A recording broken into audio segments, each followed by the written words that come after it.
जय माता दी। आइए आज हम चर्चा करेंगे पंचक पे। पंचक कब लगता है और कौन सा ऐसा नक्षत्र है जिसके आने से पंचक की प्रारंभ हो जाता है और कौन से नक्षत्र में पंचक समाप्ति हो जाता है। और इस बार मार्च के महीने में पंचक कब आएगा उसको भी मैं बताऊंगा, और पंचक में क्या क्या करना चाहिए और पंचक में क्या नहीं करना चाहिए, तो ये मैं आप लोगों को बताऊंगा। तो आज मैं सबसे पहले बताऊंगा पंचक की नक्षत्र कौन कौन सी है, कौन से नक्षत्र का प्रारंभ होते ही पंचक चालू हो जाता है। तो पंचक का जो नक्षत्र है धनिष्ठा, शतभिषा, पूर्वा भाद्रपद, उत्तरा भाद्रपद, रेवती। धनिष्ठा के दिन ही पंचक प्रारंभ हो जाता है और जब रेवती नक्षत्र आती है, पांचवा नक्षत्र, तो रेवती के दिन पंचक का समापन हो जाता है, उस दिन खत्म हो जाता है। ये जो मैं 5 नक्षत्र बताया हूँ, धनिष्ठा, शतभिषा, उत्तरा भाद्रपद, पूर्वा भाद्रपद, रेवती, ये 5 नक्षत्र जो है यही पंचक के नक्षत्र हैं। जिस दिन ये धनिष्ठा से शुरू होगा वो 5 नक्षत्र तक आएगा, और जिस दिन 5वां नक्षत्र आएगा रेवती, उसी दिन पंचक की समाप्ति हो जाएगा।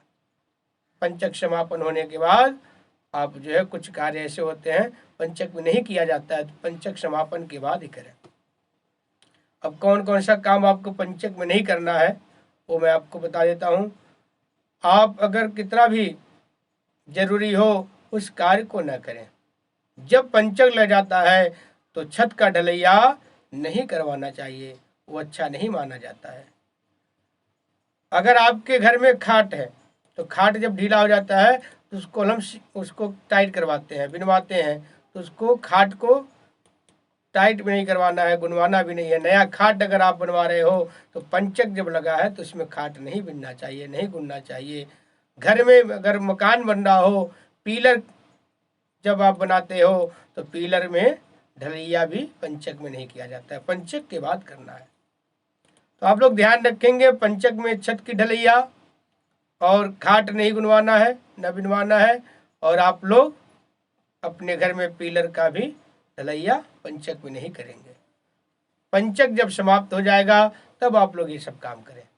अगर आप लोग पंचक में सब काम करते हैं तो उस घर में जो भी सदस्य रहते हैं वो हमेशा बीमार रहते हैं और उनको खुशी और सुखी नहीं मिलता है जल्दी। और खाट जो बुनते हैं, खाट पे जो लोग सोते हैं, अगर आप पंचक में खाट बिनवा करके उस पर सो रहे हैं तो आदमी बहुत ज़्यादा बीमार हो जाता है और उसका मानसिक तनाव भी बहुत ज़्यादा हो जाता है। इसीलिए आप लोग पंचक में खाट न गुनवाएं। पंचक में और कार्य कर सकते हैं। और एक चीज़ और बताना चाहूँगा, बहुत महत्वपूर्ण है। अगर पंचक चल रहा हो और पंचक में कोई व्यक्ति की मृत्यु हो गई हो तो सबसे पहले तो कोशिश ये करें, अगर 1-2 दिन है तो उसके बाद ही डेड बॉडी का दाह संस्कार करें। अगर मान लीजिए ज़्यादा दिन हो जाता है तो उसमें दिक्कत आती है। उस समय आप लोग जो कुशा होता है, डाब, कुशा का 5 पुतला बनवाएं और 5 पुतला बनवा करके जब डेड बॉडी को ले जाते हैं शमशान घाट तो वहाँ पर 5 पुतला रखा जाता है। उसका संकल्प होता है, संकल्प करवा करके 5 पुतला को साथ में रख करके चिता के साथ उसका भी दाह संस्कार करते हैं।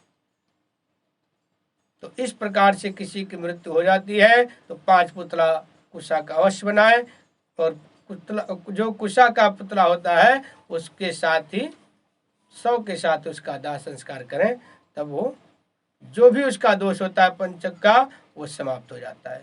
ये तो पंचक का दोष बहुत बड़ा दोष होता है। मैं आपको बता देता हूँ पंचक दोष क्या होता है। अगर पंचक में किसी का मृत्यु होता है, अगर पंचक दोष निवारण नहीं किए तो उसके रिलेटिव में क्रमवाई एक एक करके 5 लोगों की मृत्यु होती है। तो इसीलिए पंचक दोष निवारण करना बहुत ही जरूरी होता है।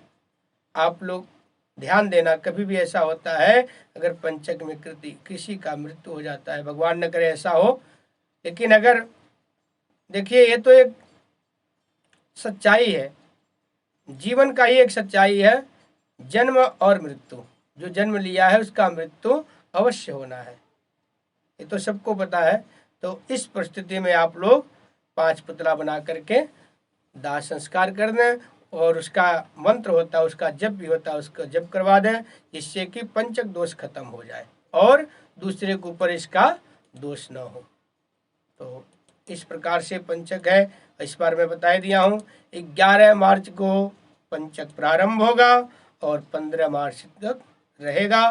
15 मार्च को शाम को पंचक समाप्त हो जाएगा। उसके बाद आप लोग अगर घर में छत का ढलैया करवाना हो या जैसे मैं बताया हूँ करना हो तो उसके बाद ही करें।